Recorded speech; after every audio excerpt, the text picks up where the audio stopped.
Response videos feel kind of like cheating. I don't need to come up with something interesting on my own. I can just respond to somebody else's interesting idea. I'm the out-of-body atheist, and today I will be responding to 2 logical questions for atheists as asked by apparently a very earnest, probably very nice young man. I just have two logics to present to atheists or people who simply think that this universe is running without any external influence, all on its own. I've taken the liberty of cutting the questions down for conciseness because they get a little bit rambly, and only I'm allowed to ramble on my channel. So if you're worried about whether I'm getting the context right or whether I'm cutting out crucial bits of information to try to make this young man look less intelligent than he is, please, by all means, follow the link down in the description of the video to find the video that I'm responding to. And if you do go there, please be nice to him. He's a nice young man. The infinite regress question, but I'll pose it here once again if you haven't heard it before, right? The fact that if I have to do something, say I have to pick up something, and I need permission from somebody else, and he needs permission from somebody else, and he needs from somebody else, and this goes on for infinity, will I ever get the permission to pick up this thing? Who decided that an infinite regress doesn't mean that something is possible or allowed? We live in a universe with a lot of infinities, and yet somehow we manage to get things done. Black holes are my favorite infinities. A singularity is a region of infinite curvature in space-time. Therefore, the material, the matter within a black hole, is infinitely dense, and time behaves as if it is infinitely slow. And yet, we observe black holes. That said, some scientists do hypothesize that if we were to ever observe a naked singularity, a singularity without an event horizon, it might break the universe. An example of a more mundane infinity is the number line, or more specifically, the decimals after whole numbers between two whole numbers.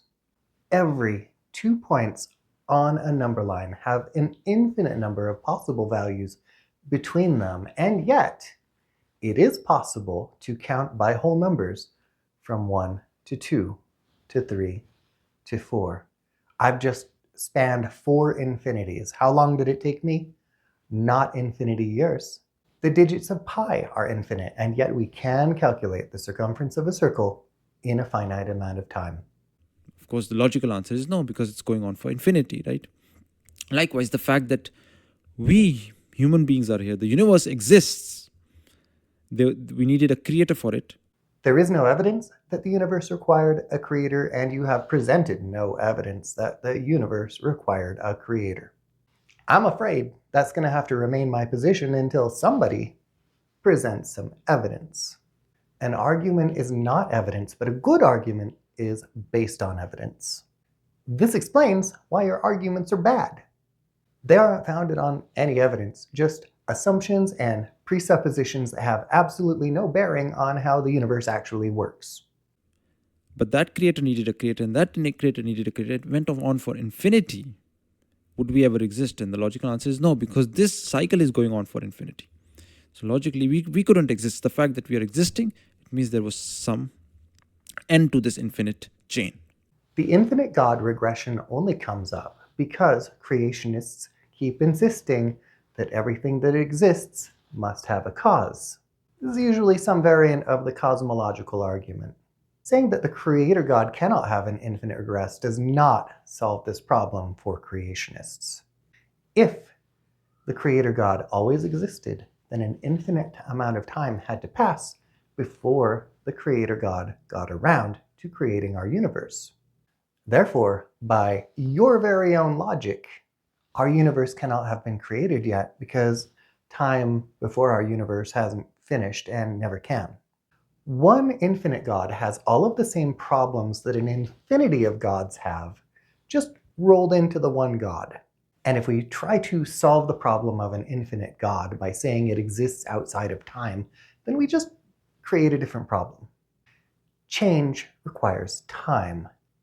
Therefore, a timeless God doesn't have the time required to create anything. You can't go from nothing to something without changing everything. So without time, a God outside of time can't be a creator. The second question that I have is, now this is a bit of a this is a bit of a deep question, and that is the question of parameters, design parameters. What do I mean by design parameters? Ooh, he tricked me. At this point, I thought we were going to do the argument from design. And then he switched to a variant of Paley's watchmaker. And then he went back to trying to bring elements of the argument from design back into it. And it didn't mesh very well. The result is a torturous mess of questionable analogies. So strap in. When you go into a factory, and for example, a factory is making a box has certain dimensions. It has a length, it has a width, it has a height. Maybe it has a specific color, a blue colored box. It has a certain materials made out of metal, plastic, or wood, whatever. When this box comes out of the factory, you know that these parameters were set by a designer, because some boxes are small, some are big, some are blue, some are red. All of them were decided by some intellect. It was some intelligent mind decided all of this. You know this. Actually, when I see a box come out of a factory, I know that it's designed because it came out of a factory. The specific properties of the box are immaterial to whether or not it was designed. I can go find a box factory and watch boxes get manufactured there. I can even find a principal engineer at that factory and ask to see the blueprints for the box. It can find the identity of the designer of the blueprints printed on the blueprints. If the designer is alive, I can actually meet the designer and talk to them about their design. If the designer is no longer alive, I can still learn about the designer and maybe a little bit of their thought process by interviewing their descendants or their old co-workers and getting a real idea of who the designer was that way. This applies to boxes, to chairs, to houses, and yeah, even to watches. We know that they're designed because we can meet the designers. We can even, gasp, design them ourselves. But then when it comes to the universe, the same logic, the exact same logic, what happens is, it's easy to, flip on the inside and say, this all happened on its own. Just imagine the parameters in this universe. Your logic fails here, but mine does not. I assume that the universe is not designed because I see no designer. Again, the properties are immaterial. I can't find a universe factory. I can't go into a universe factory and find universe blueprints. I can't read those blueprints to find the universe designer. There are no manufacturer stamps on the universe. I'm applying the same standards and getting different results because my standards are evidence-based and are applied equally to everything. Also, I'm comparing two different classes of things. Things that have designers, that we know have designers, and things that we don't know have designers, which may or may not have designers. I'm open to the possibility. Present your evidence. The temperature of the sun, the inside, the outside temperature, the value of gravity on Earth, the value of gravity on the moon, the value of gravity on Jupiter, the distance between the Earth and the sun, the number of planets in our solar system, 8 or 9 or whatever, the speed of rotation of the Earth, the constant changing of the day and the night, their hours, the boiling temperature of water. Why is it at 100 degrees in atmospheric pressure? Why not 99 degrees? Why not 1,000 degrees? Who set the specific parameter? We did that. We did that. We measured the distance between the Earth and the sun. We measured the boiling point of a pot of water. The values that you're talking about are the values that they are, because those are the values that resulted from our measurements. Water boils at 100 degrees Celsius because that is how we've defined 100 degrees Celsius. It also just happens to boil at 373.1 degrees Kelvin.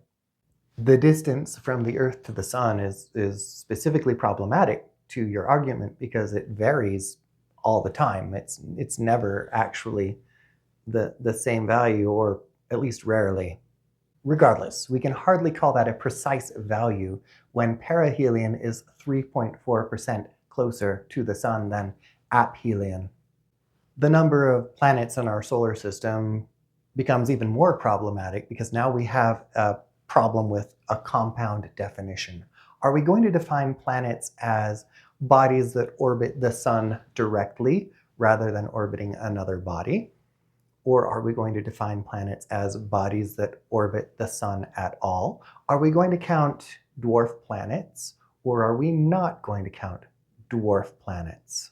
If we exclude bodies that do not orbit the sun directly, but we do include dwarf planets, there are actually 13 planets in our solar system. Whatever value we get, it's because we created that value. We imposed a value on the universe just to try to understand the universe a little bit better. It's not speaking to the universe, it's speaking to ourselves. Who set the specific parameter of me having 2 eyes, 2 lips? Who set the specific parameter that my eyes would look at the sky as blue and not as, for example, red or purple? We have 2 eyes because it takes energy to grow an eye. Having more eyes might be better. I mean, I'd love to be able to see people coming up behind me, but that would also mean having less energy to survive and reproduce. Reproducing is kind of an important thing from, an evolutionary perspective. And maybe the energy it takes to grow extra eyes just isn't worth the survival advantage, because that's more energy we have to spend before we can make a baby. We see that creatures that do not rely on vision don't have eyes, but we also see that creatures that are descended from creatures that had eyes still have eye holes. Specifically, I'm thinking about the blind cave fish. Why did the creator design blind cave fish with vestigial eyes? Animals with more than 2 eyes typically have much less expensive eyes, like, compound eyes, usually because they're smaller. You have 2 lips because a different configuration of lips really wouldn't work very well with how our jaws are structured, and our jaws are structured the way they are because we are fish. You never escape your clade. Now, I want to give you a specific example about these seeds. We have an apple seed, we have a watermelon seed, say we have another plant, we have its seed, right? Any vegetable. Now, the thing is, an apple seed will give you an apple. Apple seeds produce apple trees because they contain apple DNA. However, the apple that comes from that seed is genetically distinct from the tree that produced the seed. That's why we typically prefer cloned apples rather than growing our new apple trees from seed, because we don't know what we're going to get when we grow from seed. And, maybe you want to grow a Fuji apple or a Golden Delicious apple. You only get to do that with cyanwood grafting. This is in no way comparable to your factory analogy, because we do know what the box is going to be like when it comes off the assembly line. You can't say that about apple seeds. Likewise, in the factory, we have buttons. One button will start the machine, another button will stop the machine, another button might speed it up, another button might slow it down. Which button do I push to get a mango from my apple seed? Which button can I push so that my seed will produce a tree that is identical to the parent tree? Your analogy is bad, and you should feel bad. The thing is, we know that those buttons are programmed by somebody to do this specific job. But when it comes to seeds, do you think the seeds would randomly, like an apple seed would always produce an apple, but why? Why doesn't it produce a mango? Because somebody has programmed it. Although all the seeds take the same water from the environment. We don't have a specific water to water the apple seeds, specific water to water the mango seeds, specific water to water the watermelon seeds, right? The apple tree from seed is not identical to the parent tree. You're right that this has nothing to do with water, but what benighted part of the world do you live in where you would even think that would be the case? Have they not discovered genetics in your country? It's been over a century since Mendel started messing around with peas. So this question of parameters is very simple. all the design parameters around us, everything is specific in nature, right? Gravity pulls you down, it doesn't like push you up. Why with a specific force, right? Why do we have to walk with a specific force? Okay, so now you're just proudly parading your ignorance. What if, instead of using your ignorance to justify believing in a God, you used it to inspire you to go to school some more, or at all? You can learn about gravity. You can learn about genetics. And the more you learn, the more you'll understand how little you actually know and how much more there is for you to learn. Same with me. I'm not picking on you specifically. And maybe, just maybe, while you're rattling around that school building, you'll learn how to use actual logic and how to use actual evidence to support your arguments. I cut off the rest of the examples because they just got so sad. So sad. Show me the designer. Show me the evidence for the designer. The universe is evidence for the universe, not for a designer. Your parameters are just an argument from ignorance. And these equations, mathematical equations of motion, for example, why do they follow those laws? Somebody could have designed any other laws. The entire universe could have been following other mathematical laws and equations. But why these specific laws, equations? Why these specific constants we have in the universe? The specific equations we use to describe our universe are values we made to describe our universe. They are the map, not the terrain. We may discover that our current values are incorrect as we learn more about the universe. That's how science works. In science, knowledge is contingent. It can change. It doesn't change because the universe changed. It changes because our understanding of the universe changed. This is the fundamental reason why science is more useful than religion. As we learn more, we can change what we know. Religion, on the other hand, is assumed to be all correct and fundamental. If we try to change religion, there's going to be a massive pushback because isn't God perfect? How come God didn't get it right the first time? Or, in the case of the Bible or the Quran, at all. Scientists don't burn you at the stake for heresy. At worst, all you're going to get is a sternly worded letter. Scientists don't butcher you or sometimes even your family for apostasy. Looking at you specifically, Muslims. Just like we have products coming out with parameters, which we know have a designer behind, they must have. Then why the entire universe, which is full of its own parameters, why would it run without a designer?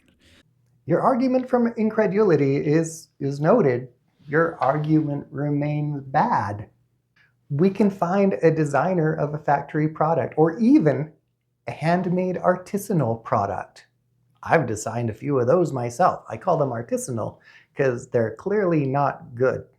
Can you produce a designer of the universe or any universe? Can you produce any evidence for a designer of a universe that is not equivocal with the evidence for an undesigned universe? Equivocal means it could also support, by the way. I know I'm using big words. Now, these are my two questions. To atheists or people who believe the universe is running on its own. So this is not my topic, the main topic of my channel. For me, I don't even need this logic, right? For me, I present the miracles of the Quran, just like, for example, a prophet would come and... We're going to stop you right there. Your miracles are as disappointing as your parameters. I can tell that you were being earnest and that your questions were asked from a place of honesty. Unfortunately, all you've really shown is that your education is full of giant, gaping holes. I agree with you that the universe is full of wonders. If you want to appreciate and learn about more wonders, put down your Quran and pick up a science textbook, any science textbook. Or better yet, go get more school. The universe is bigger and stranger and more wondrous than what you have described, and I would love to share it with you. I've been the out-of-body atheist, and I hope you go learn some cool stuff, okay?